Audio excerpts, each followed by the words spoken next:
GI পণ্য হাড়িভাঙ্গা আম ও সবজি সংরক্ষণের জন্য দেশের প্রথম বিশেষায়িত হিমাগার মিঠাপুকুরে স্থাপন করা হবে বলে জানিয়েছে কৃষিমন্ত্রী ডক্টর মোহাম্মদ আব্দুস শহীদ এমপি।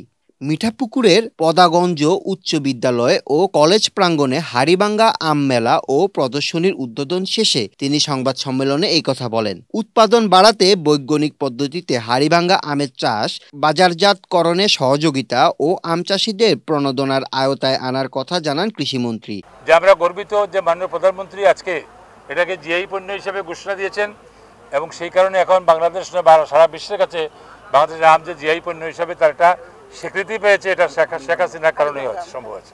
বৈজ্ঞানিক পদ্ধতিতে আম চাষ এবং রক্ষা করার জন্য যে হিমাগার, অলরেডি একটা হিমাগার আমরা করে ফেলতেছি, দিয়ে দিচ্ছি, সেটা মিঠাপুকুরে হচ্ছে। প্রণোদনার ক্ষেত্রে ইতিমধ্যে আমরা পান চাষে গিয়ে দিয়েছি, অন্যান্য জায়গায় আমরা দিচ্ছি, বন্যা ক্ষতিগ্রস্ত হলে দিচ্ছি, সব কিছুতেই কিন্তু এটা মেকানাইজেশন যান্ত্রিকরণ ফার্টিলাইজার দেওয়া হচ্ছে। আমের ক্ষেত্রেও আপনারা পাবেন। এর আগে কৃষিমন্ত্রী সরকারি বেসরকারি প্রতিষ্ঠানের আধুনিক কৃষি প্রযুক্তি ফল ফসলের 12টি স্থল পরিদর্শন করেন। জেলা প্রশাসক মোহাম্মদ মোবাশ্বের হাসানের সভাপতিত্বে আলোচনা সভায় বিশেষ অতিথির বক্তব্য প্রদান করেন সংসদ সদস্য জাকির হোসেন সরকার, কৃষি মন্ত্রণালয়ের সচিব ওয়াহিদা আক্তার সহ কৃষি মন্ত্রণালয়াধীন বিভিন্ন অধিদপ্তর ও গবেষণা প্রতিষ্ঠানের প্রধানরা।